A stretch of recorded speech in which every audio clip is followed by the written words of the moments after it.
You are listening to Missed Apex Podcast. We live F1.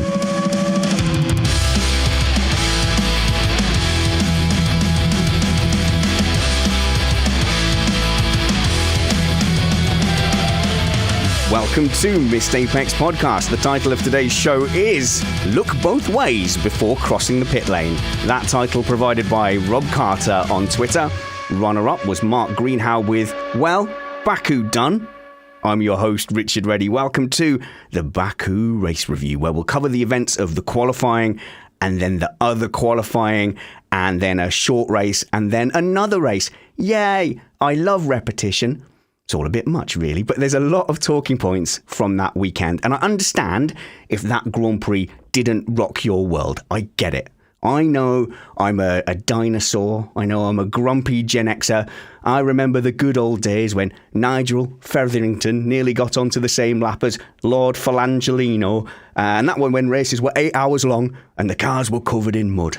And we were grateful for that. I understand that there is a risk of me becoming an old man shouting at clouds, but I found a lot to be interested in that race, and hopefully because you're here too, you also found the odd thing that you want to hear discussed.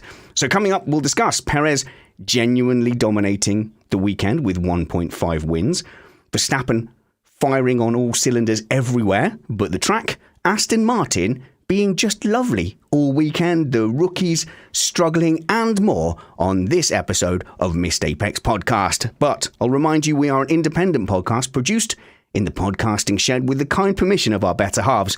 We aim to bring you a race review before your Monday morning commute. We might be wrong, but we're first. Now then, don't forget that there are two opportunities to come racing with us. Email me spanners@missedapex.net if you want to come karting in Brighton with us on July 1st, and if you want to do an iRacing sim endurance 24 hours with us on May the 27th. More details later, but keep your helmets on for this episode to protect you from the possible physical violence of my panel, like Matt Trumpets. How's it going, Matt? Is that debris on the track? Oh, wait, it's rain. It's rain. The rain came later. You're not getting that was Ocon desperately trying to play the refs at the end for a safety car. Fair enough. And we're also joined by Brad Philpott. How's it going, Brad? My views on the sprint weekend have slightly changed, but I still don't think they're that positive. Oh, do you know what? We're going to get into the racing action. And I think towards the end of the show, we'll discuss how the weekend went. Because I think my views also changed. I went into it with a lot of positivity and I've come out of it still getting the best out of it, but a little more grumpy and cynical. Agreed. And we're joined by news sports guy Jonathan Simon. How's it going, Jono? Yeah, not bad. I can echo that sentiment. I had views and opinions of the sprint race weekend, as did pretty much most of the F1 fan base. Can't wait to share them. Okay, well, let's get into the big news, which I think was the battle up front.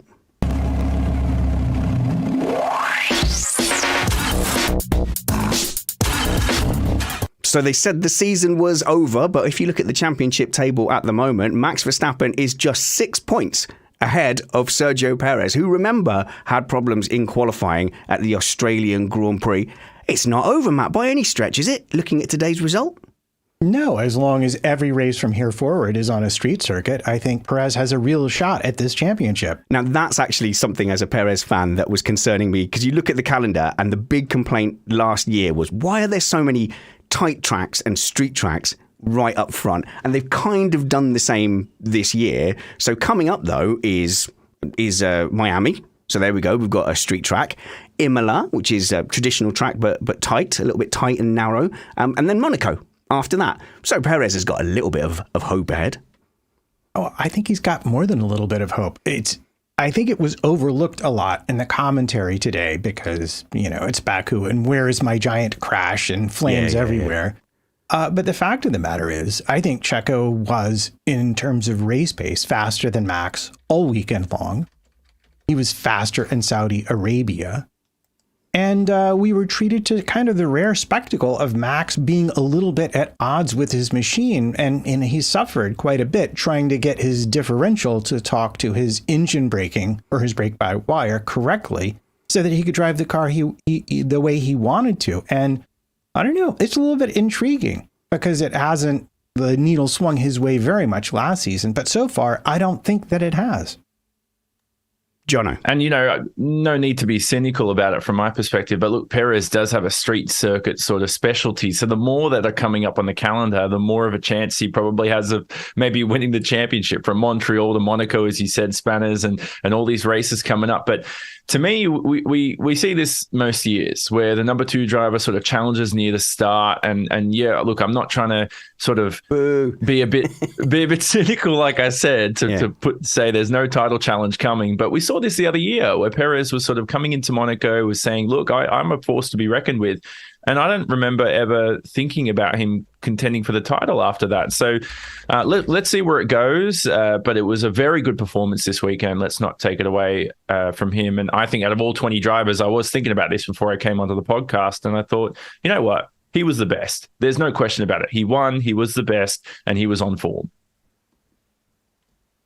And I think it's important to get this out there now, because there will always be the person who's like, oh, well, Max was clearly playing 17D chess with his power unit. He's going to make sure it's reliable. And I just want to point out the number of times both Red Bull drivers touched the wall suggests to me that they were absolutely on the limit for the entirety of that race. In fact, if you look at Leclerc or Alonso, who I think drove much more conservatively because they knew very well they weren't really chasing Red Bull for the win or P2 at that point, you can see the difference. I think if everybody was pushing you'd have seen Leclerc's tires go and Alonso probably up there. But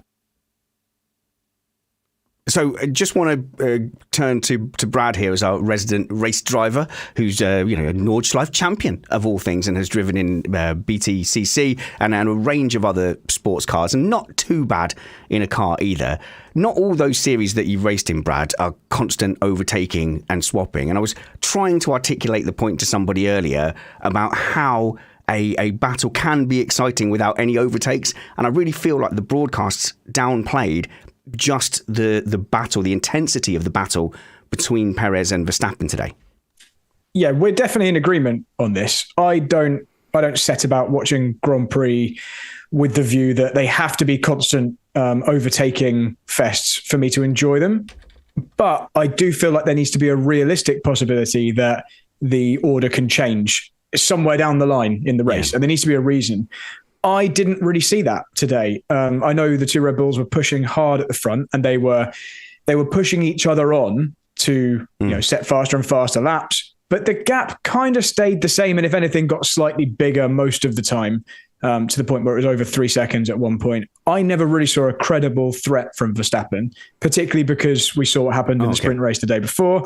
And so I didn't have that same kind of no overtakes optimism, because something will happen later. I just didn't see that happening today. I see what you're saying, but I think what I'm driving at is that there was a battle, because the fact that they were going all out was because Verstappen would be going out of that, I'm tyre saving, staying out of the zone where you're getting buffeting and dirty air.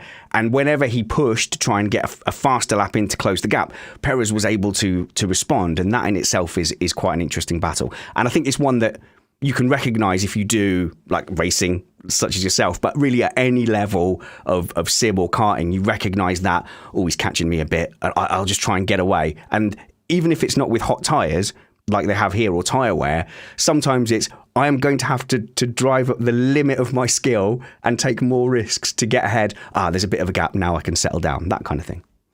Yeah, I understand what you're looking at there. I just can't say I found that element particularly exciting today. I feel like if I was Sergio Perez, I would have thought that was an exciting fight today because I've got a nice result. It was fun because I was able to respond to the challenges that were set to me by my teammate pushing hard behind me. But as a spectator, I didn't find that particular element super thrilling. You've tried hard though to shed some light on something that you could point to that was excitement. So I admire that, Spanners. Well, we see this in the missed apex sort of sim races and your F3 races and your Le Mans races where you can have teammates who are pinpoint on the same pace, like Perez and Verstappen were pretty much this weekend. And in sim racing, you'll swap positions one lap, swap positions the next, swap again, and you have these types of battles. For some reason in F1, if you're around a similar pace to the driver in front, in a similar car, or you're within 2-3 seconds, you don't get this position swapping and this excitement that we usually get. There's some sort of dirty air effect within the last 2-3 seconds. There's no question about it. Every fan knows about that. That's been an issue with the sport for decades upon, I don't even know how many decades before that. But today, Verstappen has sort of been in that window behind Perez where you can't really do much when you're on the same pace. He needs to be half a second quicker. If you get the typical Max Verstappen round, he sweeps past, he wins the race by 10, 15 seconds. Today, it was an exciting battle in terms of the same way people enjoy watching swimming. And when they watch people go, oh, they're going to beat that line to beat the world record. Or is it? And it's like, how is that exciting? You know what I mean? And most people, I don't find that exciting at all. But that's what today's race was like. Okay, Matt. Oh, I enjoyed it. Did you enjoy it? Yeah, I did. I enjoyed it for a lot of different reasons, even though I can concur with the overall sentiment. The race could have been so much better if they just brought out the safety car at a slightly different time. Yeah. Like 2 laps from the end when Ocon was still in the points. I'm just putting it out there. No, it really, we sort of were treated once again to a spectacle, a potential spectacle, because we would have had Perez, who I think was better over the course of the Grand Prix, chasing Verstappen on same tires and probably 1 lap apart in strategy, absolutely flattened by the safety car. Hamilton lost out. He could have potentially been a player if he'd been up there when they pitted. So there was a lot of strategy wreckage in what, because the temperatures didn't stay hot like they were in the sprint race, rapidly turned into a one-stop race, which is never the most exciting thing. I'm willing to accept that some of my enjoyment of this was slightly improved by being a Perez fan and him winning the race and whether he could hold on. So as a reasonably long-suffering Perez fan, it was actually more fun being a Perez fan in the midfield when he was beating up on bums in the midfield and taking the odd podium and the odd win. Since going to Red Bull, been a little bit harder to be a Perez fan. So you assume almost in that situation today that Verstappen is going to close the gap. He's either going to be asked to let go or Verstappen's going to make a pass. And Verstappen is much better at, taking advantage of these situations and cutting through a field. So once he's passed, you go, well, that's pretty much over. But today, because of the sprint weekend, how he was doing in practice and qualifying and in the sprint race, you really got a sense of, no, he's got a bit of an advantage here. And I tell you what, Matt, I was disappointed in the end that the safety car came when it did, because I was watching Sergio Perez sit there at 1.2, 1.3 seconds, close the gap to 0.7. Verstappen's crying out because he's struggling with his rears. Perez doesn't look like he's in any tyre danger at all. Verstappen's forced to pit. Now we're looking at a Perez big overcut on the mediums, and then the safety car comes up. Or any kind of an overcut, really. I mean, he was, as you said, he sort of laid back a little bit in that opening stage where usually the person in the lead will push to try and get as far away to get their pit window as far forward as possible from the midfield. And Max wrecked his tires a bit, but again, like later he struggled on the hards too. His car setup was really good for qualifying, but I think they missed the sweet spot for him a little bit in the race. And Perez absolutely didn't. Brad. I agree with you, Spanners, that the safety car, when it came out, I was disappointed from the perspective of someone who was rooting for Perez at that point, because I was watching thinking, well, he's about to get him anyway. Yeah. So we're now going to be in a situation where if Perez goes on to win and he gets ahead right now because of a safety car, people are just going to say he got lucky with the safety car, which is exactly what panned out. Yeah. Even the team themselves seemed disappointed, or Horner always seems disappointed if the particular driver he wants to win doesn't win. They're obviously very much behind Max. Yeah. But it's, they've still got a 1-2. It's exactly the same result ultimately for the team. And they were still trying to pacify, saying, yeah, you got unlucky with the safety car there, Max. But from my eyes, I thought he was about to get past just before he pitted, and there would have been an overcut anyway, even if he hadn't passed him in that moment. But was he going to get him? That's my question. Like, this is the same way we watched Lewis Hamilton and Valtteri Bottas battle for years, and we thought, I can't even remember a single situation where Bottas or Perez overtook the other number one driver in the team on track, legit on the same strategy. To me, I don't see it happening. The hard compound lasted quite a while. A 1-2 lap difference on the compound maybe made a little difference, don't get me wrong, but those two were on target with each other the whole race. Right, and regardless of when they pit, I don't think it made a difference. Jonno, but you're assuming here that they both pit on the same-ish, similar laps, and then Perez is behind on the hard tyre. Does Perez catch and pass on that? That's an interesting question, but I think that situation only comes about because of the safety car anyway, Brad. And I think Perez had a tyre advantage at that point, so it wouldn't have been even. Yeah, so my perspective here is that Max was pitting. So for sure, Max was going to pit and come out on cold tyres. And we saw all weekend in Formula 1 and in Formula 2 that coming out of the pits on cold tyres, you lost a bunch of time on your out lap. So even if Perez had literally just pitted on the following lap, he would have taken track position from Max. Just unless the tyres Perez was running on his in lap was so shot that he was losing a bunch of time, and that was not the situation. It looked like he was completely fine. I'm pretty sure the overcut was really powerful here. Yeah, I think it would have been. And again, I will point to the fact that Perez was just quicker. Like the last 10 laps or so, Max was back on it. But Perez was, the gap went from 1.3, 1.4 out to almost 3 seconds at one point. So, yeah, I think there is margin there for Perez to have been able to have passed Max. He was generally, I think, better in Sector 2, getting a better exit onto the straight.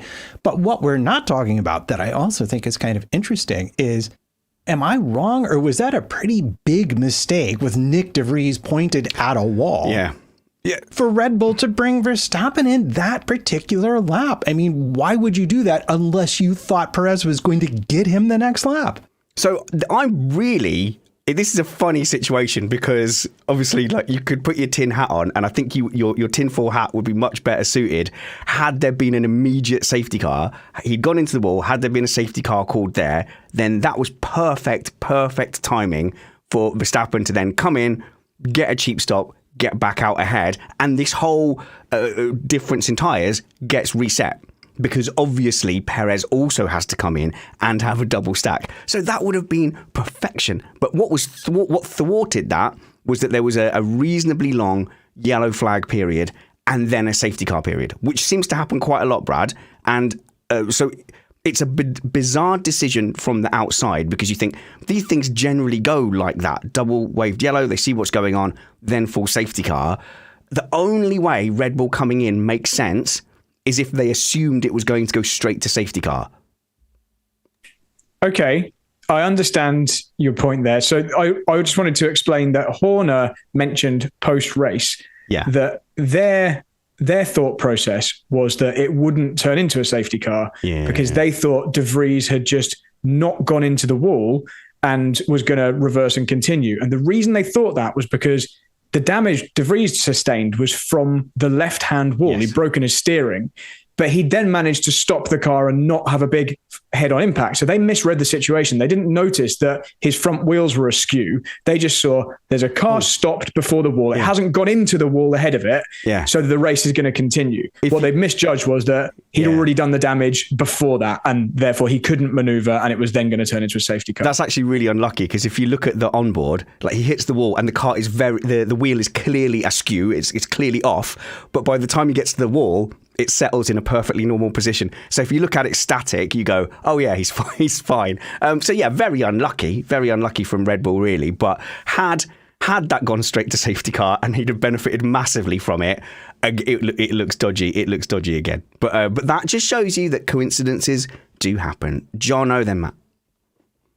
No, I was just going to add that the fact that I'm glad De Vries didn't enter the pits, because AlphaTauri probably would have sent him out thinking the car was going to work again, as we saw in the sprint. Gosh. Yeah, I've forgotten about that. Yuki Tsunoda limping back to the pits with a very, very wrecked car, and then they put a wonky rear wheel on, and they sent him back out again, and then he just didn't pull over. He just kept going round. So I'm convinced that it must have been straight when they put the wheel on, because it was very bent when he left the pits, and anyone could see that the wheel wasn't straight, the suspension was broken, or a toe link or whatever. But the chief mechanic, and I believe it was a chief mechanic, certainly someone senior, had a good look at the right rear on Tsunoda. He gave it a thumbs up. He gave it a good look. He gave it a little look, didn't he? They put the wheel on. Tsunoda left the pits. We then, I don't think, ever saw the moment where it suddenly broke. But these things happen quite frequently. Yeah. Damage is done. You crawl back to the pitch slowly or whatever. You then put a fresh tyre on, put a little bit of load into it, do a burnout, leaving the pit box, and the thing then finally fails. And I'm sure it was something like that, where it was weakened and it must have just broken going down the pit. And they wouldn't have released him if it was actually wonky. What's the role of the person that you just said there?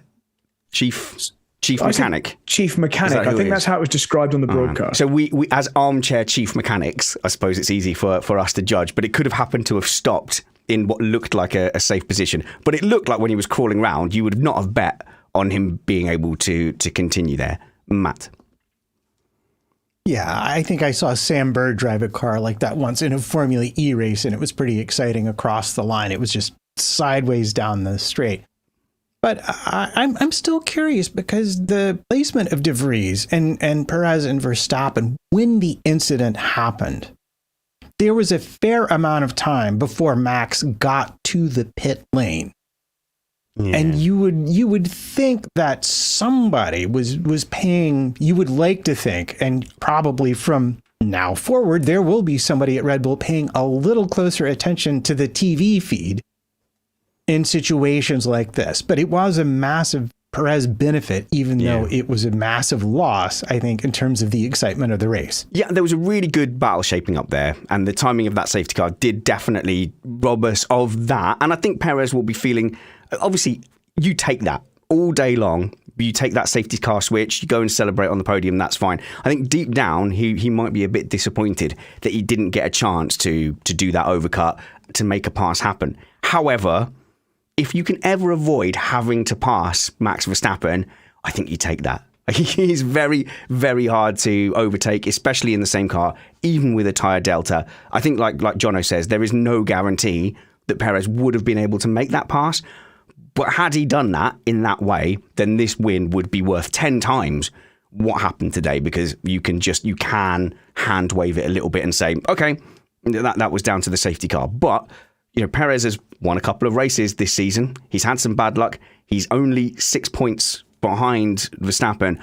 I think you're hard pushed, Matt, to say that Perez hasn't at least had his best Red Bull start of the season so far. And to me, there's a fire in his belly, and there is no longer any, I'm just here to support the team, I'm doing my best.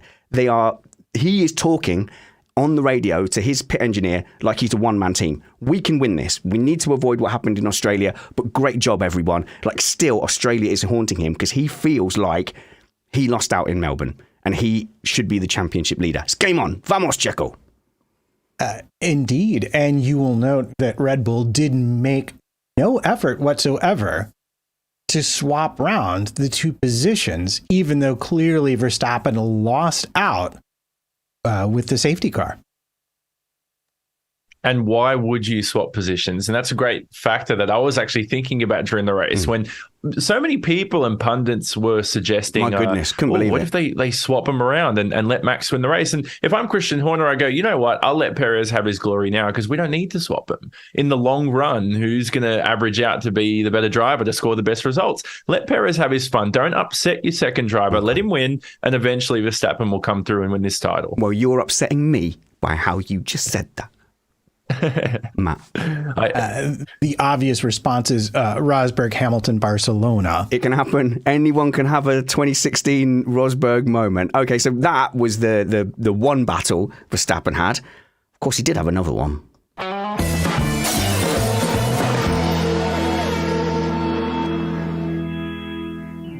Brad Philpott, before we get into Russell versus Verstappen, tempt people to come and play pretend racing cars with us. Okay, this is my advert shot. Okay, so if anyone listening is an iRacer, so you've got a sim and you drive on iRacing, Missed Apex is hosting the best Le Mans style. Oh, hang on. I don't know whether I'm actually allowed to say. No, I can. It's at Le Mans. The circuit is at Le Mans. And it takes 24 it's hours. The official Le Mans event. It's the Missed Apex. It just happens to be. Event. It's a coincidence that we're doing it at Le Mans for 24 hours exactly. Exactly. We are hosting a really well-organized event. There are 3 classes. So LMDH, which is the top class. There's LMP2, second class, and there's GT. And the GT and the LMP2s are split into Pro and Am divisions. So if you're not the fastest driver, don't worry. This is your opportunity to compete. Oh, Matt's got his hand up, obviously. and Spanner should have his hand up. Because they're both competing in one of the AM categories. It's your chance to come and race in an event which is broadcast live by a professional TV director person. Uncle Steve. Directing for this very show, Steve Amy. He's been working very hard behind the scenes to make this look amazing. Great overlays. We've got a great commentary team lined up in the background as well. And effectively, this is going to be your chance to race in a proper racing event. You'll be on a simulator at home, but you're going to feel like it's real. So come and join us. We've got places available in all of the categories at the moment, although I'd say 2/3 of the grid are now sold out. And you've got 4 weeks until race day. And we should say it's £15 per team. And if you're not in a team, just drop us a line. So spanners@missedapex.net. And we are making up teams from individuals that are joining as well. So you can join if you're brilliant or not great. Spanners@missedapex.net. And the date was the 27th of May. 27th and 28th of May, because obviously we're going around the clock. So starts at about midday UK time. So all times are UK. So if you aren't in the UK, if you're an Australian or if you're an American, that's great because it's a 24-hour race. So you can slot into one of the stints that suits your time zone. All right. For more information, spanners@missedapex.net. Okay, so one of the most fascinating elements from this weekend was a fairly innocuous bit of contact and racing between George Russell and Max Verstappen in the sprint race on the Saturday, which actually probably in retrospect turned out to be the highlight of the weekend. And Max Verstappen was challenged by George Russell down to the inside of turn 1 and then I think turn 2 and turn 3 as well. Actually really good racing, as good racing as I think you can get on a tight street circuit like that. They did make a bit of contact and the front of George Russell's car punctured a hole into Max Verstappen's sidewall. And I don't know how many of you listened to the team radio, but the team radio was absolutely dominated on the F1 Live timing app by Max Verstappen being incredibly unhappy with that contact, not understanding why it wasn't being investigated, why it hadn't been reported, and why George Russell had not been asked to take that, to give that place back. And his team initially kind of tried to start calming him down, but then eventually I think the rage spread through Red Bull, and Red Bull and Max Verstappen and his race engineer were very, very unhappy with George Russell to the point that it didn't let go, even after Max Verstappen passed Russell. Later on, after the safety car, his engineer came on and said, "Oh, look, you managed to do it without contact." And then, of course, now famously, after the sprint race, Max Verstappen went up to George Russell and he said, "What were you doing, mate?" And then as he walked off, he said, "You're a turnip and I don't like you and I will also hit you with my race car the next time I get a chance."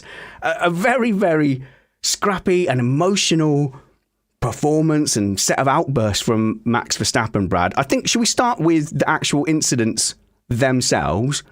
And I think what I'd like to establish was Max Verstappen right to feel so aggrieved at George Russell? Because he sort of had hit the nuclear option, and that's as agitated as we've seen him. Yeah, so I'm going to try and be careful to not just talk about this for 2 hours, because I've been reading the rules again. Last year, I made a video on what the specifics of the racing rules in Formula One were, how they were clarified last season. And I've tried to apply all these things to what we saw in the sprint race. Yeah. But fair enough, but we do have to assign blame. So I hope there's some blame coming, because we'll make this our first segment of Whose Fault Is It? Sorry, Brad, we worked very hard on those bumpers, so I had to make sure we get them in. That's fine. I think we can assign blame because from my view, although the driving guidelines are guidelines, they're not rules, as F1 Legal on Twitter pointed out to me. Right? They're all we've got to go with. The guidelines are effectively used as rules because they are used to then set precedents, and then we can look at what happened in the past and then judge incidents and look based on that and kind of point towards those guidelines. So anyway, out of the 3 side-by-side moments that these two drivers had, I think pretty much the first corner and I guess the third corner, or the third time they were side by side, I don't think anyone has any particular issue with. There was no contact made. I think the thing that Verstappen took issue with and what really set him off the deep end was the fact that there was contact somewhere around the apex or just after the apex the second time they went side by side. So I think that's really the incident we need to focus on. Yeah. The other two, they made it through and it was fine. Well, the third one, they could have had contact, but Verstappen kind of moved out of the way. I think there was space for him, but he basically hit the wall by himself. But you're right. The second one is what caused the puncture. So yeah, that's the one that we should focus on. Yeah, so let's look at what the rules actually say in this regard, or what the guidelines say. And although they are extremely confusing, badly written, and either deliberately written to allow the stewards to basically decide what they want, or just badly done, incompetently. Effectively, what they say is, if you're overtaking on the inside, you need to have a significant portion of your car alongside the car you're overtaking. And they define significant portion as your front wheels are alongside their rear wheels. So we can probably agree that Russell was more than fulfilling that criteria. The next thing you have to fulfill for it to be a legal overtake or attempt at an overtake is you have to retain control of your car all times, and the move has to be completed in a safe manner. And the final thing is that you must enable the car. It doesn't define the car as your car or their car, which makes it tricky to read this, but you have to enable the car to remain within the racing surface, or to remain on track. Yeah. And I think we can assume that by the use of the word enable, you're talking about the other car, because you wouldn't enable your own car to stay on. But you enable someone else. So basically, Russell has to be slightly alongside. He has to retain control or be safe during the maneuver, and he has to not drive the other person fully off the edge of the track at the end. Okay, so well, let's take a pause in your conversation there and see what the panel's reaction is, because some of that was surprising to me. Jonno, and then Matt. Yeah, so first of all, guidelines are guidelines. What you do need to promote and what you do need to think is the emotional side of this is that, look, number one, it's exciting for fans. You also want to promote clean racing, but you also don't want to detract from the fact that a slight bit of a kiss of contact is also brilliant for the spectacle of the sport. The way it was policed was perfect, and I get Verstappen had some terminal damage, but in that situation, Russell assumes the same amount of risk. There's no question you run that same incident 10 times over. Maybe Russell has a little De Vries moment and his suspension goes whack. So there's a situation in this where I go, you know what, whose fault is it? I know you want people to pick somebody, but to me, it's Russell is the one who takes the most risk. Okay. He is the one who's if it's anyone's fault, it's his. But to me, we can't over police, something like this. And I'm glad the FIA left it alone. Matt. Well, what I really love about this is that if we looked at the rules as Brad describes them, and if we take those as the guidelines stewards use in evaluating an incident where there's contact, it's clear, as Brad says, that Russell was entitled to room on the way into the corner. It's equally clear that on the way out of the corner, Max was entitled to room. But what's not clear at all is how to assign blame in that very middle of the corner where the contact actually happened, and is a possibly too highly rated FIA driver. I'm real curious to get Brad's opinion on this. Yeah, man. And you're right, it was in the middle. But if I want to defend Verstappen, Brad, the first thing I will do in Verstappen's defense that it's Russell's fault is Verstappen did leave him room at the apex and did head towards a reasonable exit. Okay, so I counter with, that's nice. Cool story, but that's irrelevant. It's not part of the guidelines. As Matt suggested, these guidelines don't mention anything about what has to happen in the middle of the corner, and they don't mention anything about Max being allowed, or I say, Max in this situation, the car on the outside being allowed any special room mid corner. All that it talks about is what the overtaking driver has to do. It doesn't say that the car that is being overtaken, if they leave you room on the apex, then they have a right not to have their space encroached upon. So Verstappen pointing to that, it's just irrelevant, essentially. Russell just has to leave Verstappen room on the exit. That's all he has to do, provided he's not, completely out of control. And I know Verstappen would point to the slight lockup that Russell had and say that proves he was out of control. That isn't defined clearly in the guidelines, so I guess the stewards took a view on that. And one thing which is clear, and this I'll end on this, in all of these guidelines, whether we're talking about the car attacking or the car defending, it puts a very clear emphasis on the fact that being on the outside is the low ground. So there's a higher standard you have to achieve in order to be afforded room if you're going around the outside. Now, it particularly talks about overtaking around the outside. It doesn't talk about defending on the outside. But since it doesn't talk about defending at all, we have to assume that there's still a greater risk assigned to the person who is hanging on around the outside, and the high ground is deemed to be the person on the inside. That's why you only have to have your front wheels alongside their rear wheels if you're overtaking on the inside, but you have to be ahead of the car if you're trying to go around the outside. That's the way they view it. So I just don't think Verstappen has a leg to stand on in this situation, and I don't think Russell did anything wrong. Oh, I'll try and counter in a second, but Jonno, get in there. What I was going to add was quickly the way that Brad was explaining that, and I don't know if it was caught on camera, the way that Trumpets and Spanners both just sip their cup of coffees or whatever you actually sort of substance you were drinking during that. I'm ready for an argument here. Look, my favorite part, just one thing I want to add before you two go into it, is my favorite meme of the whole situation was somebody photoshopping George's arms into Max's damage. That little fly just separating the damage. Yeah. I mean, that was quality. Whoever made that up, that was circulating around the internet. Okay. Go on, Brad.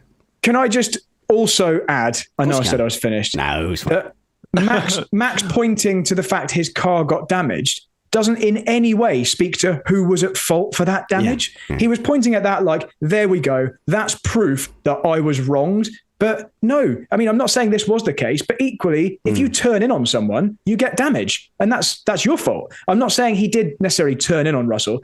He squeezed enough that there was a risk of contact, and contact happened. That's it. And Verstappen defending will squeeze. If he's on the outside, he absolutely will squeeze. Generally on entry, he doesn't mind that at all. And that can be done brilliantly. And Hamilton did that in the main race against Alonso to make Alonso just nope out of a move into turn 2. But it is a trait that Verstappen will squeeze into the apex as well. And not necessarily, because you would think if you were both trying to just survive, you would both go out all the way to the exit. You don't have to do that. Just like at Silverstone in 2021, I don't think Verstappen was obliged to go all the way to the left, but he could have done to make contact less likely. The line Verstappen took does invite some contact, because once he takes that line, George Russell can't do anything else. He's already committed to where he is. But isn't that George Russell's kind of problem?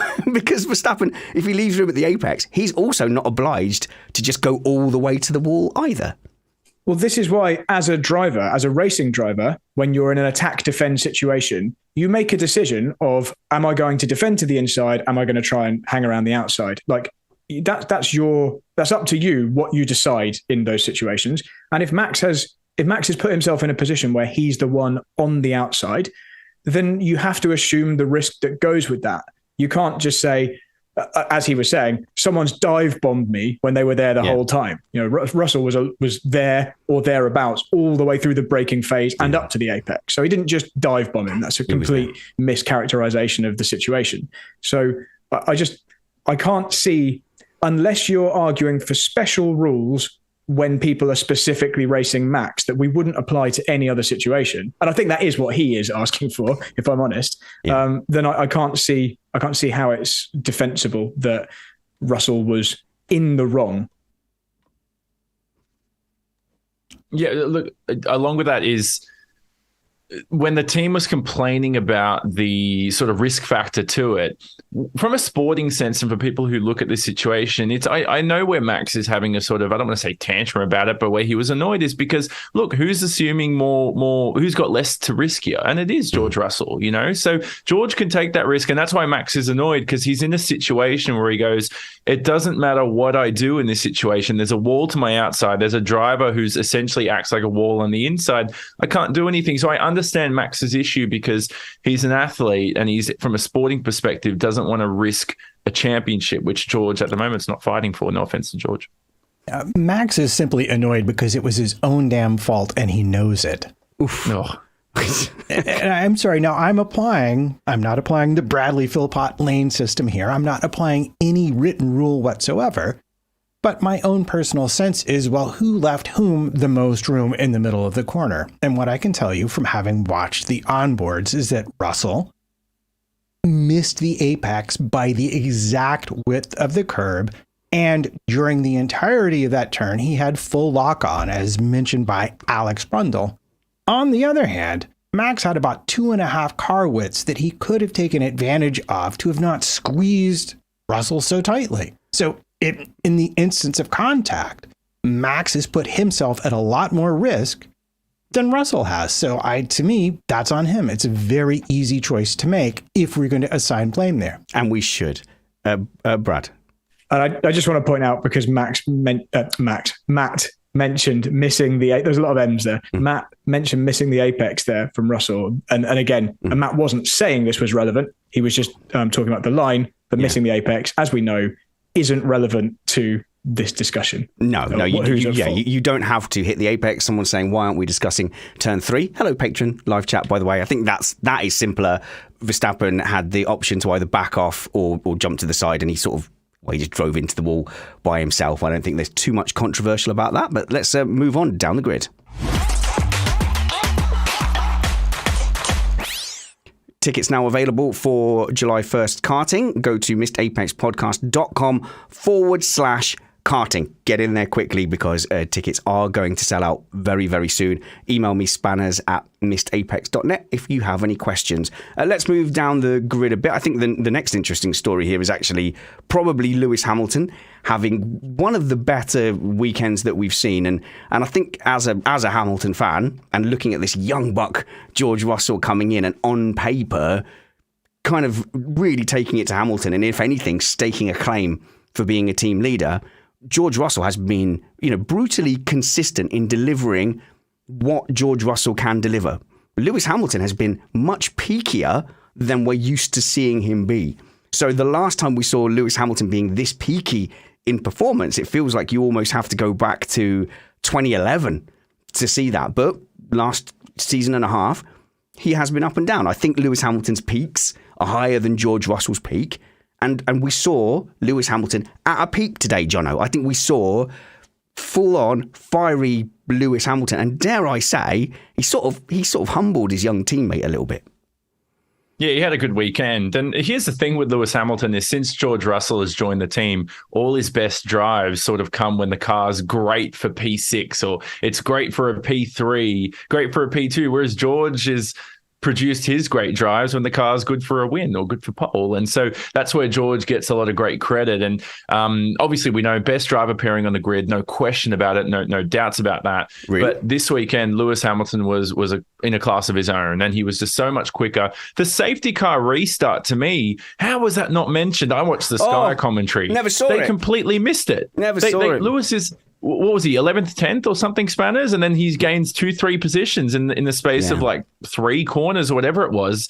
The dude had an amazing safety car restart, was right on the back of his teammate, ended up passing his teammate, finished in 6th, despite the unlucky event of where the safety car put him. I reckon he was one of the worst off from the safety car periods, and he still managed to make up for it. Brad. I just wanted to temper the Hamilton enthusiasm slightly. You've been ruining everything all night, Brad. I thought he had a good weekend, but it wasn't flawless. It wasn't like his best weekend ever. He was slightly too slow in the sprint qualifying. Russell got the better of him there by enough of a margin to be. Did he not make a mistake on the final run, I think, as well? There was also some slightly ill-chosen positioning that Hamilton made with his car in the early stages of the sprint race. So he lost a place or two that... on balance, if he'd watched back the video, he probably would have thought, committing to go to the outside of a car is opening myself up to be overtaken by Alonso, whoever it was. So basically, I think like in both the starts, he got a much better run at Sainz than I think he was anticipating, and ended up having to back off twice, and then he had 2 battles with Alonso. it's one of those situations where on a different track with that kind of overspeed on the car that you're attacking, you could kind of go a bit on the painted area or put a tire on the grass if you had to and use your momentum to get through. But on a street circuit like this, you can't use it. You've got all this extra momentum that you can't do anything with. And you could choose to try and place your car on the outside, or you could just slot in behind. And I think slotting in behind would have been the better decision in a couple of those. That's all I'd say. Aside from that, I thought he had a good weekend, certainly today. And the surface was the surface was resurfaced for this weekend. The track was resurfaced, for better words, on that. So I don't know if that had an effect on Hamilton going around the outside. I will tell you this: if it was Alonso around the outside in any situation at any corner in F1, he'll make it work and he'll pass somebody. So sometimes there is a bit of a driver element to this as well.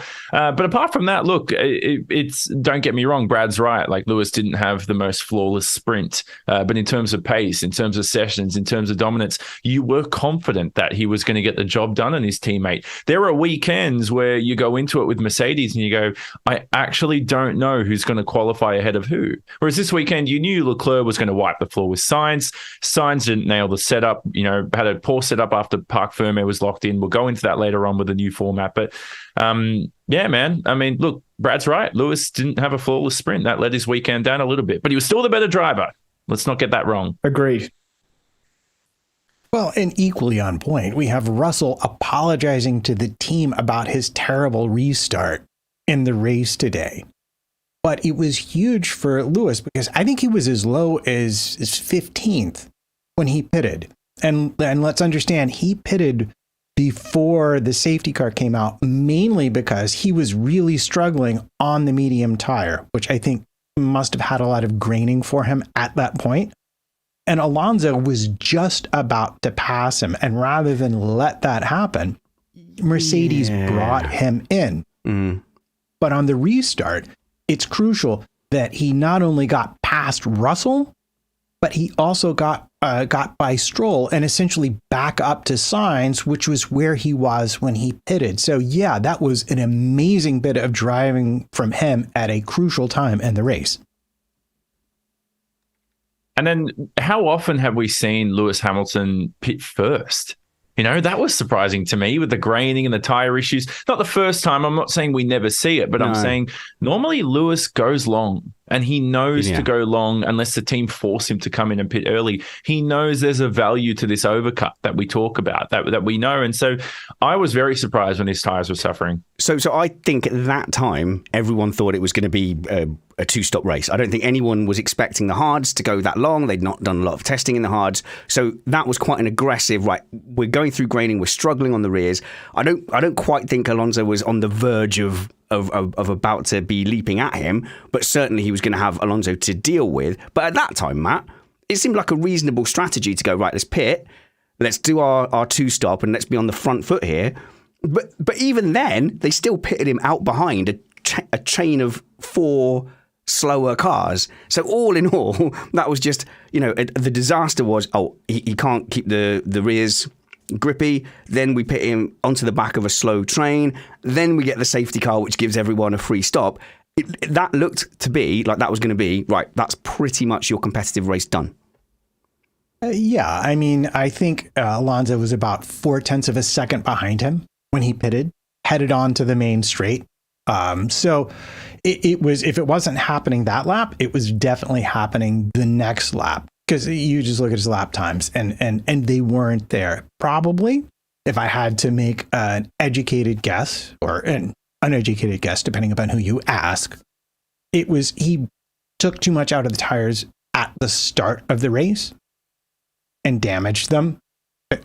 Keeping up with the well, if you because Mercedes, go ahead. Sorry, I was going to say the Mercedes was super slidey. If you look back turn 1 and you look at like Hamilton behind Sainz, Hamilton was nearly at 45 degrees, drifting. There was a couple of cars that were like that. The Haas was going in sideways to a lot of corners. Even Perez was going rear end in first. But the Mercedes looked particularly bad. So it's no surprise that they would be struggling with the rears. I think you're right. He might have cooked them early on. Yeah, and then that naturally leads to this point in the race where I have to pit or I have to get past. And like you said, the track was still hot. It was still 42, 43 at that point. And we know from the sprint race where it was that hot that the tires just weren't lasting. Nothing was giving the expected amount of laps. So it was a good decision for Mercedes that wound up could have really worked against him. And I'm glad you brought up the sliding issue, because then there's another issue is that, okay, you're sliding too much in the slow speed corners. The straights, the Mercedes looked horrendous. And the speed trap times I'm looking at from the race, like the fastest 15 laps for each driver in the speed traps. And the Mercedes were in the bottom half. They were one of the worst cars. And when you watched it visually, you knew it. You knew when you watched it visually, like, I would watch Lewis or George, can't remember who, but they had DRS. They were in the slipstream of a driver catching him. And as soon as they ducked out of the toe on the main straight, it's like, where was that car going? It just was not propelling itself. I mean, the camera did change, and then eventually the Mercedes was in front, but it didn't propel itself the way other cars did. And that straight line issue continues to amaze me with the Mercedes engine. Well, it's not the engine. It's that Mercedes is about the only team that didn't bring big updates to this track. Imola is where you're going to see sort of what gains in efficiency they have made. So really, this entire weekend, they knew was going to be very difficult for them, and they were just putting Band-Aids on it to get to Miami and Imola, where the way their car concept works is going to be slightly more advantageous. At MattPT55 on Twitter, Matt Trumpets on Facebook, I see you've tried to skip forward to my next topic before I was ready. I have one last question, and then we will go to Aston Martin. Brad, who's better? Who's quicker? Russell or Hamilton? And I only ask because for Russell, that must have been a little bit difficult to take today when your teammate is just, basically making you look a bit Bottasy today. Not generally over the last, but, you must look at that today and go, wow, I didn't have an answer today. I don't think he looked Bottasy today. Certainly not 2023 Bottas either, who's having an absolute shocker. Yeah. I think they're extremely evenly matched, and that speaks more to the fact that I think Russell is excellent rather than I think Hamilton is waning or anything like that.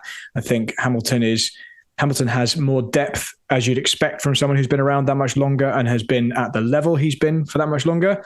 So I think in terms of one lap pace, they're almost inseparable, depending on the situation. Over the balance of a season, I would back Hamilton more, because I think he's just got more experience and depth to his driving skill that he'll find something in race situations. So interesting observation number one. We had a practice session that was kind of not entirely with it in terms of temperatures and times. So it speaks, I think, to Hamilton's adaptability versus Russell, which may very well be down to experience and not just talent. But I do feel the need to speak up for Valtteri here, because I've seen him getting a lot of grief on the internet. He got hit twice from behind by Kevin Magnussen on the very first lap. And I'm thinking there's no way he didn't have diffuser damage and a probably fairly significant loss of downforce. Plus, Joe retired. So there may have also been a power unit issue that they were managing. There are plenty of times Bottas deserves lots of criticism, but I think today is not the day to take the temperature of the whole thing. I'm glad, and I didn't mean to use Bottasy as a verb. That feels very harsh. Sorry. I am not a fan of Aston Martin. There, I said it. Generally. And this could be from Perez fanness and him being ousted from the team, with Otmar saying all the time, like, no, we love Perez. He's brilliant. He's going to stay here for 100 years. And then the next day, kicking him out and making him homeless. It could be that my general chip on my shoulder, it makes me feel resentful towards someone having a team essentially bought for them. All those things don't make any of those people bad people, but it does make me less likely to be a fan of them. And I think I've been honest enough. However, I will say that Aston Martin have been lovely this weekend, just all around, and have bred positivity, camaraderie, sweetness, good PR. I've really enjoyed. I'm a 42-year-old man, and I've enjoyed the response to the Taylor Swift Alonso dating rumours. I think they played it really well, and it was fun, and everyone had fun with it. And like Alonso could easily have just gone no or yes, but instead he like avoided every question in exactly the way you would do if you needed to stoke more rumours. And I thought that was brilliant and playful and great. The team element seems to be brilliant. Stroll didn't want to interfere with Alonso's race. Alonso wanted Stroll to have the best tactics, to have the best brake settings. So I will say that I am left at the back end of this weekend a step closer to one day eventually liking Aston Martin. I think that's as important in sport as anything. Matt, I think I'm not saying I'm going to be a Aston Martin fan tomorrow, but they made me like them this weekend. Well, yeah, and they played such a team game. I mean, they had DRS issues, and in the sprint qualifying, we saw Alonso giving Stroll a tow so he could get into the last I forgot about sprint that. qualifying He's session. so lovely, that Fernando. Such a nice boy. But I will just point out that what an interesting way to stamp your authority on the team than constantly giving help and advice to the other guy. Oh, yeah, tell Lance, I found this brake bias setting on my own, and it's really good. You should probably tell him that. He might be quicker. From back there. That might help you catch up. Exactly. Phil Pop. It speaks to how comfortable Alonso is that he is definitely the faster of the two and how he's not threatened by Lance at all. And the thing that I found the most heartwarming is one way of putting it, or just like funny is another way, is Stroll saying, I'm not going to attack Fernando. Yeah. The team saying, Stroll's not going to attack you. And Fernando going, well, he can have a go if he wants. I mean, you can try. That's how confident he is. I mean, it's just so cheeky. It's sort of cheeky in a way from Lance, because like you're double world champion teammate who is obviously and consistently faster and definitely better than you is stuck in a DRS train on a very hard to overtake track, and you catch up to that train, and then you're like, don't worry, I'm not going to absolutely mug him for no reason in a move that could only damage both of us and the team. It's like, okay, thanks for confirming that you're not going to hit self-destruct, Lance. That's very good of you. Are you all three of you easily that gullible to all this kind of stuff? Go on then. Listen, if Jeansy was on this podcast, he and I have listened and took every lesson out of the Alonso Alienation Academy, where I have trust issues with Fernando Alonso, and I'm hearing these messages to Stroll. I'm watching him give somebody a tow to help them in qualifying with the DRS issues they have, and I'm going, I don't trust this. This is fishy. This is too nice. Jonno, he goes from fishy. one end of the scale to too nice. It's fishy to me. I think he's doing it for the boss's son. Like, if Lance wasn't the son of the guy who owned the team, yeah, of course he wouldn't be doing that. It's completely transparent. I don't think it's fishy at all. I just still find it surprising that Alonso is willing to do it. This really speaks to Brad's Pro-Am theory of Formula One, that a few seasons ago it was going down that Pro-Am route. But I'm getting really strong Lego movie President Business vibes before he turns into Lord Business and he's actually the bad guy. If Fernando Alonso starts offering Lance Stroll tacos, we know he's in trouble. Well, yeah. And again, the question to be posed then is, who would you rather have in Q3? Lance, your teammate that you know you're way faster than, or somebody else who might actually pose a threat? I mean, of course he's going to help Lance out, because that's just one less thing he has to worry about in the next session.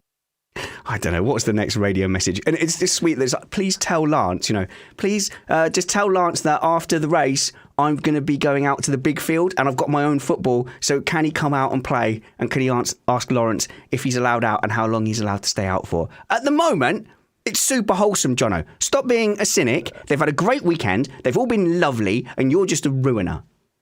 Look, I love Fernando, one of my favorite drivers ever, right? Don't get me wrong. This is why I love him, for this stuff, because he's just so entertaining to talk about. But I know that there's something like fishy about this. And I reckon in his contract, there's like a bonus for how often he helps Lance. And it's like a 50 grand bonus every time he does something, because there's no way he's doing this out of being nice. So he was 42, what is he, 43 years old. So for 42 years of his life, he's had a midlife crisis all of a sudden and gone, I should be nice for once. There's something going on here. Yeah, he's dating Tay-Tay and she's a super great person and he's just making him better. He's making him be a better man. Brad. So what's happened here is Lance Stroll has had the best of everything his entire life, and he's had a race team bought for him. Money is no object in the Stroll universe, and he now has the best driver coach that he could have. His dad has effectively bought him the top race instructor in the world to come along and help him out and be his coach and get him up to the next level. That's exactly what's happened. And Alonso's comfortable in that role because he knows how to help him out. Yeah, and he's comfortable enough to know that no matter how much he helps him out, he's not going to be better than him. And if Lance does have a weekend where he gets a great result ahead of Alonso, he can just congratulate him and be super magnanimous. But I will point out, whilst Stroll is fine. Like he's doing well. He's fine. He's an employable driver. He did have a bad weekend. Qualified poorly, hit the wall, had a little off that let Hamilton past when that was a very defendable position. So he's not had a great weekend there, to be fair, and he was helped in qualifying by Fernando Alonso. So I'm just going to note that I'm not giving Stroll a high rating. I would give him a 6 out of 10 for this race. Well, and I just had this thought. It brings back to me, look at the difference between Max dealing with Perez and Alonso dealing with Stroll. And this is, again, why I think we might see something different this season than we saw last season out of Red Bull. Just little things like that. Jonno, did you have something there? I was going to say, didn't he finish fourth?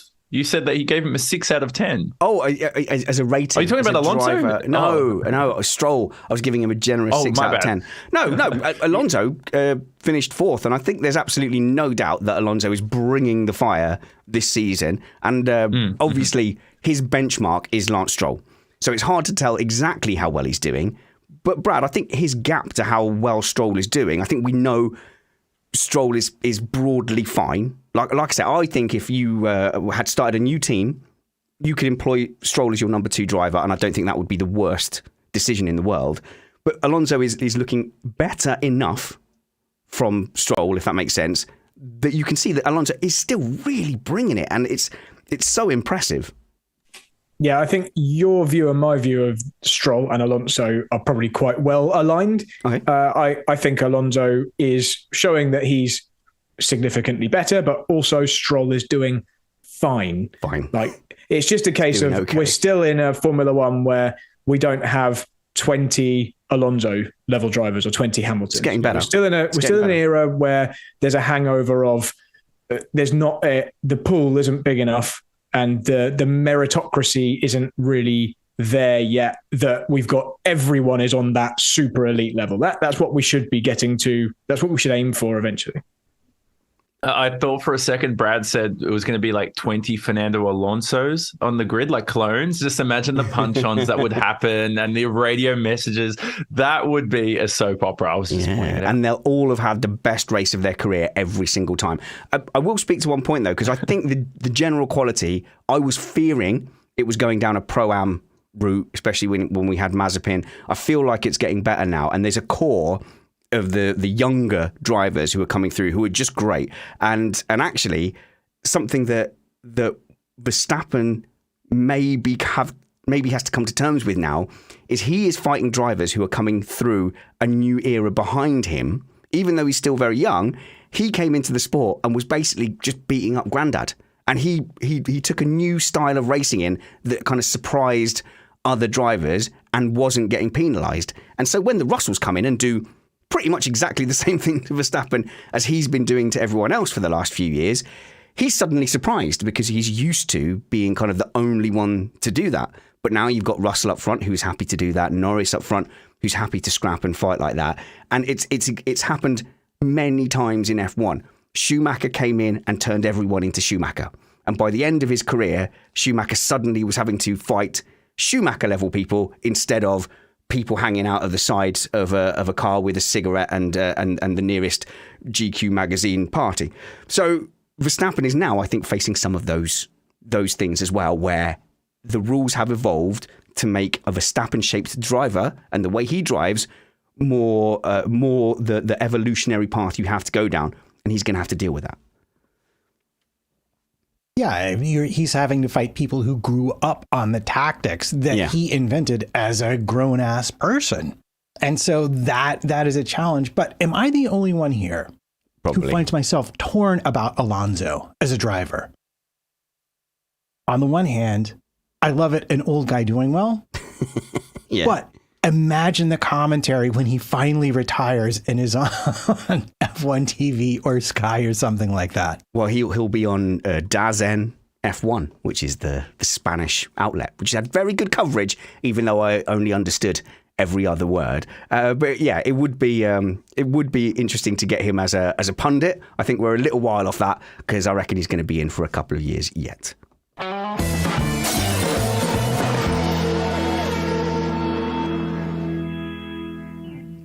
Okay, well, the last sort of top team that we are going to go to is Ferrari. And it's kind of odd that when Ferrari finished on the podium, were essentially the second best team of the weekend, it still feels underwhelming in a way, Matt, which is it's crazy because they got pole. Leclerc did a great pole position. I think he got both poles throughout the weekend, and he raced very well, consistently. Ferrari didn't make any mistakes. Yet somehow I'm just left with this overwhelming feeling that kind of didn't mean a great deal. Well, it's because at the end of the day, I think Aston in the race was actually a bit in the hands of Alonso, at least. Let's be very clear about this. In the hands of Alonso, I think the Aston was the better car than the Ferrari. I think Ferrari, looking at the upgrade they brought, has made a very big step. They're clearly competitive in qualifying and at tracks that perhaps suit their characteristics a bit better, i.e. don't have a 2 kilometer long straight for Red Bull to be however much faster than they were. You could see them being more competitive, but they still have a tire management issue that has not fully been sorted and has plagued them ever since the unfortunate technical directive last summer, changing the plank construction. The good news is it is a step. They like the car better. And if they continue on this path, you could see real 2 or 3 way competition by the end of the season. But I think the ship for the Drivers' Championship has already pretty much sailed on the Red Bull yacht. So this track is unique in its long straight. Was Ferrari in any way protected by that long straight or flattered by that long straight? No, I think the dead opposite. Leclerc made all of his time in the second sector in the tight and twisty walls. Okay, well, in that case, it's a net positive for Ferrari. Jonno, are you a Ferrari fan? A fan adjacent, Tifosi adjacent?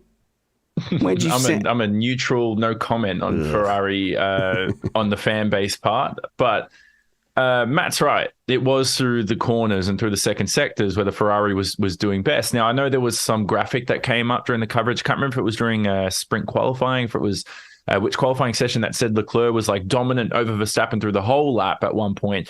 But if you actually looked into the data or data or however you want to pronounce that word across the world, data in British world, data in Australia and the US or whatever. Anyway, Ferrari were, in my opinion, suffering on the straights during the race. Now in quali, where they made it up, and I think that theory's still on, where they've made a power unit that can be run very quickly over one lap. And they just have to turn the wick down during the race. So it's not only a tire management issue, but there's a PU element to it, which I think they still haven't figured out that reliability element to turn the wick up like they do in qualifying for a race distance. And that's where they're suffering here during race distances. You look at their top speeds. Leclerc was a couple kilometers down on Verstappen when they didn't have DRS during the race. So they are suffering from a couple little issues here. They need to bring some couple upgrades to help that. One issue is car number. What car number Sainz? Well, I was going to say the 55. second car. 55. 55. Oh, my goodness. I nearly had said it. And now it looks like it's just easy for me to say that I knew it. Car 55 is an issue. So I think Sainz has now found himself in that classic Ferrari number 2 role, and it's too late to do anything about it. Brad? He fought it for a while, and he had some decent performances and ran Leclerc quite close for a while, but I think it's gone now. Yeah, I think Sainz, unless this weekend was just because he got the setup completely wrong and parc fermé means he couldn't change it, and that was the big reason. That aside, he just looked nowhere near Leclerc this weekend. I know Leclerc is a bit of a Baku specialist, but I think Sainz is going to have to settle into that number 2 role, and he's not going to like it. Yeah, and along with that too is what was I going to say here is, so Sainz, the worst part for him along with that, Brad, was imagine your teammate qualifying first and you're P4. Like, there's nothing worse than that, being in what should be the quickest car or second quickest car. If you're second or third, you can deal with it. But being fourth compared to your teammate in pole is even worse. And there was an element to this, Matt, where it kind of felt like Sainz didn't nail the setup in practice 1. They go into parc fermé, and now Sainz is stuck with a car he doesn't like all weekend. This new format really got to the Spaniard. Well, I think a bit. It may not be, in fact, his favorite race. But look at it from the silver lining side of the cloud. You're having a terrible weekend, and where did he finish? Oh, yeah, 5th. Hamilton couldn't even pass him. So it speaks, I think, a bit to the job that Ferrari has done, is that even on an off weekend for one of their drivers, they're still clearly in a good place. I think it's more the gap that he had to Leclerc by the end of the race that is most worrying for me. You could say, yeah, he's only a couple of places behind him, but I'm going to look at the results now. So Leclerc was 21 seconds behind Perez, who won. Sainz was 45 seconds behind. It was a huge, huge gap. So that's what I'd be most worried about if I was Sainz. How dare you use facts? Well, there was the bit where Sainz the 24 seconds, by the way, that's a full pit stop almost behind him for one fact about it. But look, to me, he definitely did suffer, and I think it was all the way down to the setup. And that cost him throughout the weekend. And I do feel bad for him. But also, Leclerc's a better driver, so it was bound to happen anyway. Also, along with that, actually, I can't remember if it was Brad or Matt did mention, look, he finished 5th or whatever. Like, that's, to me, is terrible. You should be in a car that should be finishing top 4, and you didn't. And along with that, every weekend I've come for the last, I think, couple races, or even Australia, I go, all right, who are the quickest cars? Red Bull, Ferrari, Mercedes, Aston Martin. But then it changes in the race. Like, Ferrari is no longer quicker than Red Bull. I slot them second. The Ferrari, just on race pace, I don't know what to do with them. For sports bettors out there, I don't condone this, but if you want to bet on qualifying, pick a Ferrari, because you might end up winning some money this year. Oh, well, yeah. And there is, as we said, room for them to grow. But the interesting thing to me is you bring up parc fermé after the first practice, and we have not one, but 2 examples of drivers who chose to go to the back of the grid and reset themselves, in the form of Ocon and Hülkenberg, who wound up playing a key pivotal role in the race because they did that very thing. And, the sprint format may not be fully baked, but I think parc fermé is something the FIA should absolutely look at in terms of how it works across the weekend in ways that it can make the Sunday racing even better. Okay, so I wanted to end, before we go on to the podium and our awards, I want to end by talking about the sprint format and how we felt about it. But you bring up an interesting point there of the hard runners who basically acted as a bit of a test bed for everybody else. And if they could fast forward in the race a little bit, Matt, they would have gone, oh, Hülkenberg and Ocon could go to the last lap of the race. These hards are going to last forever. And I don't know whether they saw that there was no particular drop-off. But I have to say, that tactic didn't work for either of them. Hülkenberg was hanging on for a safety car in the end. I guess the classic tactic is you go out on hards, you last a bit longer, it's a massive overcut, then you come out on softer tyres. And if there's a safety car in between when you pit and when the soft runners pit, then you get a free roll of the dice. But looking at the timing screens, even if a perfect safety car had come out for Hülkenberg, he was still the penultimate car on track. I just don't understand what the point of doing that, of just leaving him out there, hanging him out to dry was, when they maybe could have put him on mediums that would have lasted half the race. Well, I think if we're going to talk about Hülkenberg, I think even though the Haas was fast, it was far too slow in the middle sectors. In other words, with DRS, Hülkenberg could barely keep up with Ocon. And so I think the decision was we get more benefit from a super late safety car than we do by putting us on soft tires that we saw in the sprint went away after 7 races. And I think for Ocon, it was the same calculus. You want that. I mean, I would have loved to have seen them put on fast tires with enough laps to make up a gap. But the reality is passing was pretty difficult in a DRS train. So the odds favor the late safety car in that instance. Jonno. Yeah, there was the fact that, sorry, I just was reading the chat. They'll distract you. Yeah, it will. So now you made me lose our point, Spanners. What were we on about? We were talking about potassium and its importance in athletics. No, we were talking about the going long tactic. Yeah. The fact was that it wasn't just the safety car they were going for. It was also the fact that, it was the red flag too, like an Australia situation. So look, there was a little bit of logic to it. I do agree with you. Like he was damned if you do, damned if you don't. Like he was in a position where they basically almost wanted a red flag. I know they said safety car maybe on the radio, but it was red flag was their only chance. And if the race does get red flagged and starts from 10th, fresh tires, who knows? Could score a couple of points. And whilst we're kind of just at that end of the grid, I will say that Gasly, who has come in a wave of optimism into Alpine, is having an absolute nightmare. Like, is anyone having a worse time in F1 than Gasly at the moment, Brad? Yes, Nick De Vries. Good point. Yeah. He's had a really bad start to his season. I'm sure it'll turn around, but yeah, he's been in the wall a couple of times this weekend, not really matching Tsunoda for pace. So, and I don't think Tsunoda is the ultimate benchmark in terms of Formula One driver pace either. True, but De Vries is having a worse time. Yeah. Gasly's having a pretty bad time. Who else is not having a great one? Sainz this weekend's obviously. And Oscar Piastri, in between sessions, is not having a great time. Yeah, and Sargent struggled as well. And I think so a lot of the rookies just struggled this weekend, and it's a tough track, to be fair.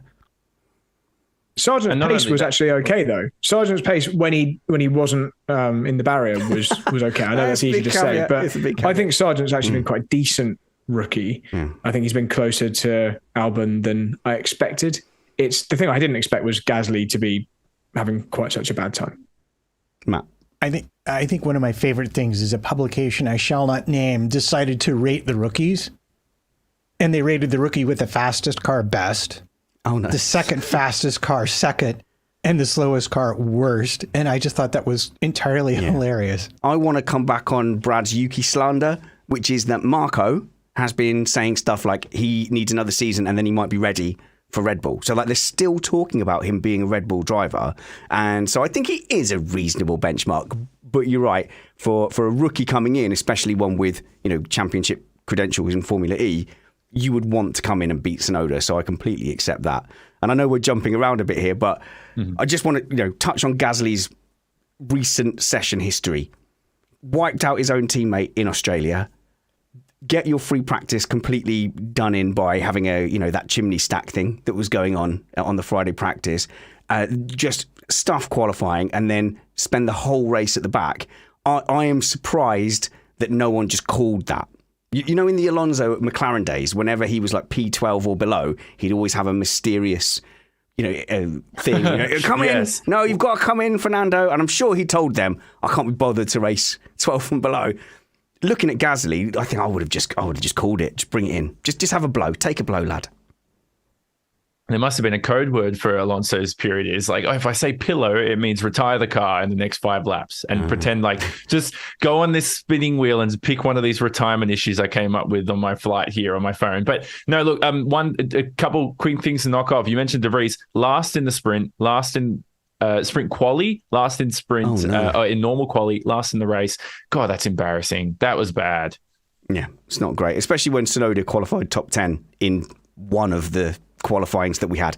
I have lost track, and that is one of the big drawbacks of the sprint weekend, is I genuinely at times didn't know what session I was watching. After the sprint quali on Saturday, I suddenly had a moment where I remembered that it wasn't setting the grid for the main race. I was like, oh my goodness, why have I been so invested in this qualifying? It's not even for the main race, it's for the sprint qualifying. The whole thing is a sticking plaster, and it is a solution looking for a problem. F1 wasn't broken, but they need to come in with this sprint format. It's happening, Matt. I think this is a step forward, but it was too much, and I think it diluted the weekend. There we go, diluted. That's the one. For me, F1 was diluted this weekend. Well, it's interesting. Did you notice in the sprint qualifying that the teams had to use certain compounds? No. During certain qualifying sessions? Yes. So medium in SQ1, medium in SQ2, and then softs in SQ3. And if they didn't have softs, they couldn't race. They couldn't compete. They couldn't race. And what's interesting about this is that this is part of a Pirelli plan, which, when I say Pirelli plan, obviously prompted by the FIA here, to reduce the amount of tires brought to races by requiring teams to use specific compounds on a regular Grand Prix weekend, even without a sprint race to be concerned about. They actually only went through 12 sets of tires this weekend, as opposed to the normal 13 on a weekend without a sprint race, where they have assigned compounds during specific quali sessions. They're going to be down to 11. Are we catching that? Hey guys, how did you all feel about the sprint weekend? Well, the tyre situation is Matt. No! Brad, you said your feelings on the sprint weekend had changed. What were they, and where did you end up? So I've been firmly against the sprint format from its outset.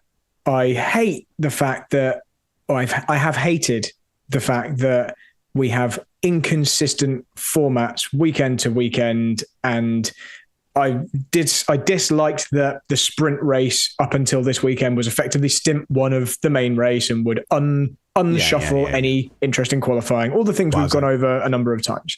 This weekend it changed, and I really tried to. I had a whole weekend free, basically, so I had the opportunity to sit down with an open mind, spend all the time I needed to watching the whole thing, and I still didn't get to watch it all because there's too much stuff to watch, because obviously main qualifying is on the Friday. So normally I'd probably listen to practice whilst driving, have it on in the car and just listen, because I don't need to watch practice.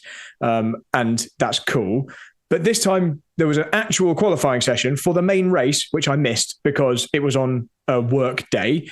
Then, we had like lots of stuff happening on the Saturday, which was fine. Lots of action with a qualifying and another race. But the race was rubbish, because short F1 races are rubbish. It was just a pretty boring, apart from the Russell Verstappen needle, it was a pretty rubbish race. And then we had today where we had the main race that I actually sat down and enjoyed. And obviously it wasn't the most entertaining thing ever, but it was a proper race, and it's just an F1 race. And I don't expect them all to be unbelievably entertaining each time. But there was too much to watch. There was too much. What they've tried to do is fill every day with action. But we as normal people, especially if we've got jobs, don't have Fridays to watch action as well. So what they might be doing for people at the track, giving them more to see whilst they're there, maybe that works for them. But as a spectator at home, I thought it was an improvement in terms of format. The format, but it was still rubbish. I still don't think sprint weekends are needed. I still think the normal weekend that we have that's worked for a long time is better. And I don't like how I was effectively forced to have to pay attention so much. Jonno, you watch the races from the future, so it doesn't matter for you. Yeah, it hasn't happened. Well, it has happened in the UK. I don't even know the time zones anymore. You're ahead by a day. Yes, it's 6:30 a.m. And the worst part about it is I work full time now. So I'm on like 3 hours sleep and then going to have to work a full day. Oh, no. And I got a hectic day. And I had to watch all this F1 action like Brad's talking about. And I'm sorry to say, but like if I'm 12, 13 years old and I might miss sprint quali at school or something like that. But we're in situations, I'm glad Brad said it, because I always thought that I was going to be some form of like negative fan or I don't show my true passions of an F1 fan. Why don't you want F1 all the time, Jonno? Why don't you want it constantly? Well, like I legitimately missed F1 for a few weeks. And then this weekend I go, well, someone's got to mow the lawn. Someone's got to work. Someone's got to earn money. Someone's got to do this. Someone's got to do that. And I'm just like, I don't even have time to scratch my own butt or my head. And then I'm having to watch F1 and I love it. Don't get me wrong. It's like a first world problem, but where is the point? Who's like, to me, I don't want to go into like, I don't want to sound too serious about it. I'm not going to go into extreme issues like, cost of living crisis. So I have to work to earn No, this. it's fine. My point is that it's a lot of content. It's saturated. And to me, I just don't know where people have the time to do stuff. I legitimately watch F1 races. I'll have timing up. I'll have this. I'll have Twitter. I'll do this. And I probably work out when I watch F1 races because when else am I allowed to work out? When else do I have time? You know, it's just, this is so hard to find time to watch the sport now. Brad. It's also the same issue, this dilution with having 50 races a year or whatever we're going towards. It was always good having gaps between races because the fewer races you have within reason, the more valuable each race is and the more interesting and exciting it is. And the easier it is to get the time of, get the permission for whatever your home situation is to have those hours on a Sunday to watch that. When it's every weekend, like it pretty much is coming up soon, there is a point where each race matters less and you'll have to make a decision. A lot of people have to make a decision to just not watch some of them. And that means you're missing some of the story. And that's why it's a problem that there's too much on this weekend, because we're not complaining because we don't enjoy watching it. It's just that if you want to be invested in the story, the narrative of the season, you want to be able to see everything that happens. But if things are happening that you can't watch for all these reasons, then it's a problem. So I am really enjoying this conversation between three people who hate the sprint weekend and hate the format.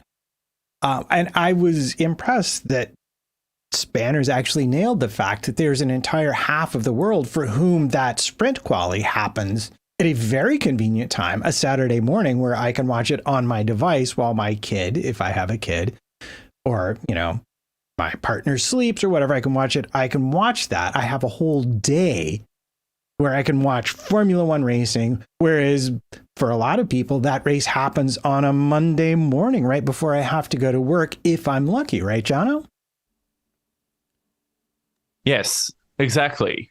And as somebody just said in the Slack chat, find time to just scratch your own butt is something that they can teach me. Yes, I know.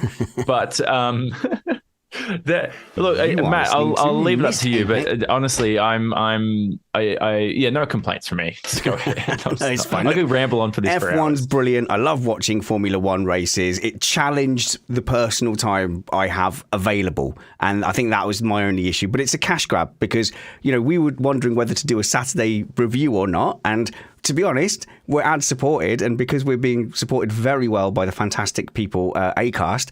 Sorry, Matt, we would have made a few more advertising pennies if we'd have done a Saturday review. But I felt like that was going to dilute our feed. And I made that decision to go, right, well, let's just ramble on a little bit more on Sunday. But that felt like the most complete podcast product. We have to be honest, F1 is going to make more money doing it this way. Yeah. And what I want to speak to is that by offering more people more chances to watch some part of a weekend, they are also bringing in fans that aren't represented by us. And like when you talk about information overload, I am there with you. I have multiple screens. I have multiple data streams coming in. I have multiple audio streams coming in. It is a lot to keep track of. And I think we see it in the journalistic output and this and that and the other. But the world of people who will watch some Formula One is much bigger than just us. So I can't fault F1 for trying. I'm with Brad. I think it's an improvement. I think they could still find more iterations that would make it more interesting for people and work better. And because they've already improved the product once, let's just trust that they might be able to do so again. And the last point I want to make is that it has always been very clear. This is not something that's going to be every track, every weekend. Yes, it is. I think 6, 8 is about the most we will ever see, because it just, even they will admit, it doesn't work every weekend, every track. But it is an additional thing, and it widens the Formula One universe, so I'm okay with it. I agree with your logic that should be the way it goes, but I'm absolutely convinced that by 2026, every weekend is a sprint weekend. Let's go to the podium. The Azerbaijan Grand Prix happened. The whole sprint weekend added some value to my weekend. I enjoyed watching my F1. I actually enjoyed the race today. And as seems to happen to me in increasing amount, I enjoy my race. I look online, everyone's going, that's boring. That was rubbish. That's the worst ever. Well, do you know what? Sometimes sport's boring. Sometimes it's a 0-0 draw. Sometimes you watch a pointless game and then you just go and have a beer, have a nap, and call that a weekend. And I think F1 will always, to some degree, deliver boring events every now and then, especially when you have a formula that has evolved on circuits mainly, and then you have an obsession. And it is an obsession with adding more and more street tracks, which you know fundamentally will not deliver racing action. How many more examples of street tracks do you need to see that they will always deliver that kind of race? So if you want street tracks, that's fine. But you say, this is a street track weekend. We're not going to have wheel-to-wheel action, but look at the onboards. Look at the spectacle. Look at the driver skill required. Focus on those things. But you can't like street tracks or promote street tracks and then be disappointed when there's no racing action. So I would say there's a lot of proper tracks out there sitting there unused. And if I could tap into the boardroom of F1, I would just say, please stop being obsessed with taking us into town centres. Leave the town centres for what they do best these days, which I guess is restaurants, because there's no shops in town centres anymore. But it is time for the Missed Apex Awards, and let's start with our positive one.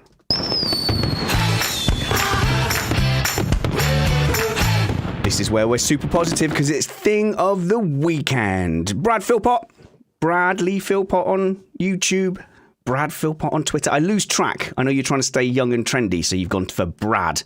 Because if there was a Ninja Turtle called Bradley, they would definitely change it to Brad. Yeah, so I'm Brad on all of the media that allowed me to change. Oh, I see. Or things that I started since I got old. I'm still Bradley Philpott on Twitter, where, because of Max Verstappen getting all tetchy with George Russell, I got a bunch more follows this weekend because people like it when I tweet about that stuff. You now up to 20K. 20,000 followers on Twitter.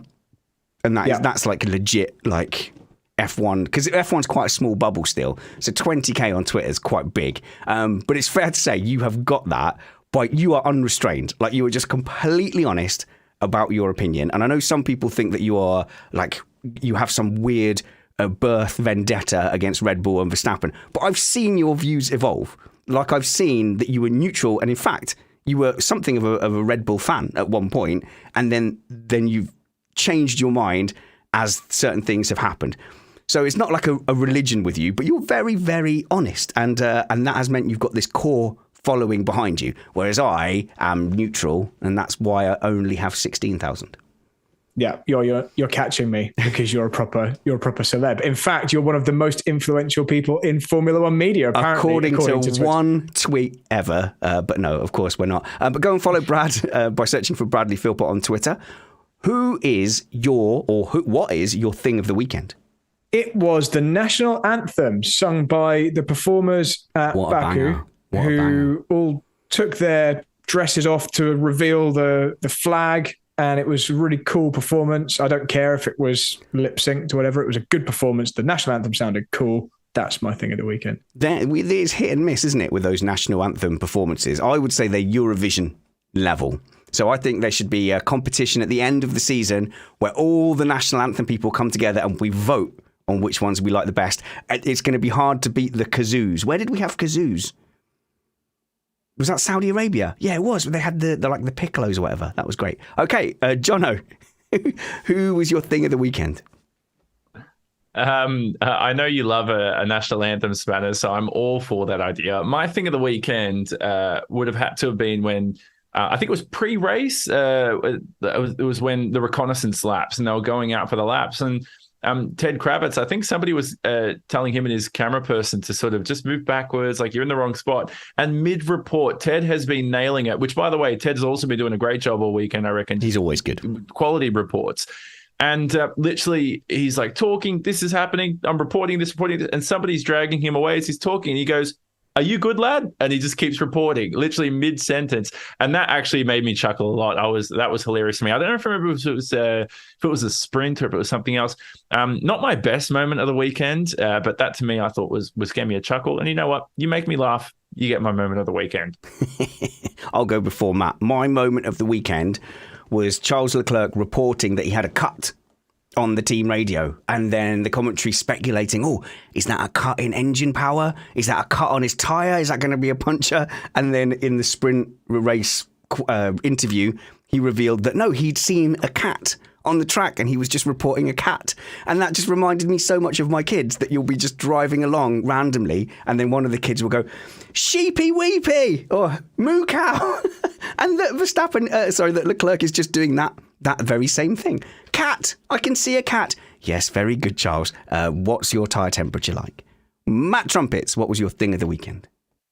And I am sitting here because you made me go last, gobsmacked that no one picked this. But how could anyone's thing of the weekend not be Russell's overtake in the pit lane on Stroll? Oh, yeah. And was that, well, that should have been penalised, Matt. You can't overtake in the pit lane. Well, actually, you can. And he did. And it was awesome. You're all going to say Article 17.35 or something, aren't you, Brad? I just had a question about that. I understand that it was legal, but they were behind safety car. So I didn't think you were allowed to do any overtaking behind the safety car. That's So a good it wasn't point. that it was in the pit lane that was a problem for me. It was just that it was behind the safety car. Maybe, and the only logical conclusion I could come to was, well, there's going to be overtaking in the pits because people are You're all stopping, swapping positions, and then other yeah. people are carrying on. So maybe the pit lane isn't deemed part of the racetrack or something like that. But I was confused about that. Yeah, which I'll need to rewatch it now. I'm starting to doubt myself, but I don't think did he make his way ahead at one point? He did. I don't think he got did. So he got fully to the line in front of Stroll. Stroll was slowing down. Russell got ahead of him, got to the line first.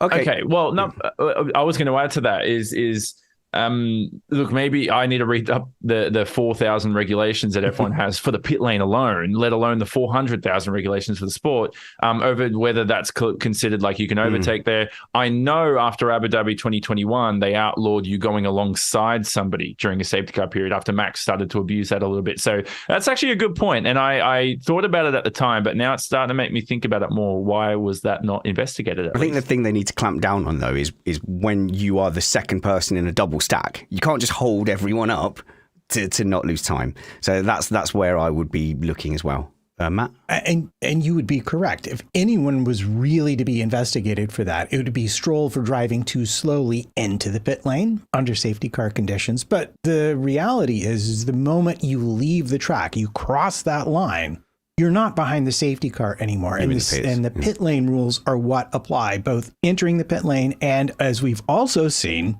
and Monaco famously, exiting the pit lane, you can pass people until you are back on the track. And then the safety car rules do apply. And in this case, Russell was investigated and found to be legal because he had one tire still in the fast lane when the overtake happened. Oh no, you missed the apex. Do you know who never misses the Apex? Our patrons who keep Missed Apex going. We can offer an ad-free feed, a place in our coveted Slack forum. You'll find out about events quicker than anybody else, like the karting. Come karting, July 1st, Brighton Karting. Email me spanners@missedapex.net. But you'll be joining our community of patrons and getting worse extra content on the Friday before a race where me and Matt just hit record and we have a bit of a waffle. Patreon.com/Missed Apex, or click the link in the show notes below. Your support is what keeps Missed Apex going. Now then, who missed the apex for you, Brad? This is the Bad Thing Award. Who did bad? This is a really easy one. Whoever is in charge of allowing photographers and other media members into the pit lane during a race, before the race has finished and when cars are still due to make pit stops, because we narrowly avoided Esteban Ocon wiping out humans in the fast lane of the pits today because of someone's incompetence. And on this subject, I've seen that the FIA have investigated themselves and they've given themselves a stern talking to, and they won't let it happen again. The consequences of that would have been horrendous if only a few things had been different. They saw it just in time. There was actually barriers. They were putting the barriers out. So someone's really, really dropped the ball there. And Azerbaijan, it's either lucky or unlucky that there's a bit of a slalom, a bit of a left-right into the pits, which slowed Ocon down earlier, I suppose, but also it meant it was blind. So I don't think you had to do much different for that to turn into, photographer 10-pin bowling, Matt. And I think with stuff like this, with safety, you should treat this as if he did go into the photographers and then take your actions as if that was the consequence. Yeah, and it was clear from F1 TV reporting that allowing people into the pit lane at that point was acceptable, but not in the fast lane where cars are. And this is where the real problem was. And just with regards to the slowing down, I did look at the onboard. And what I can tell you is that about a second elapsed between Ocon being in view of the people and him being down a gear and on the pit limiter at least a car length and a half before where you're supposed to be down to pit lane speed. So they are very lucky that he was paying attention and slowed down enough to keep anyone from being in harm's way. And yeah, it needs to never happen again. And what inflated the situation was the fact that Ocon was about to be lapped. So you're thinking about it. Oh, look, Perez is about to win. Photographers, get out there. The race is over. Oh, wait, the last car almost on the lead lap is about to pit. So that made it a little bit worse. All right, I'm going to get mine in. I'm going to give my Missed Apex Award to... I know this is going to feed my emails, but I'm going to give it to Max Verstappen. Like, he's the current world champion. I just think he had a shocker. It's not just being generally off pace. That's no shame. Sergio Perez is a good driver. I think your teammate's a good driver who had the measure of you all weekend. But the frustrations just bubbled over. And all weekend, the interviews were, I don't know if Formula One's a good life. I don't know how much I want to be here. I might quit if they mess with the format too much. I found sprint qualifying boring.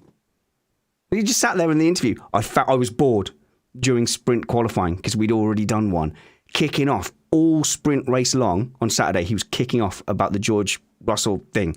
Then a standard 2 in public in front of the cameras, really mouthing off to George Russell, saying, I'll do the same to you next time. If you had a colleague who suddenly started behaving like that, you'd be sitting them down and saying, is everything all right, mate?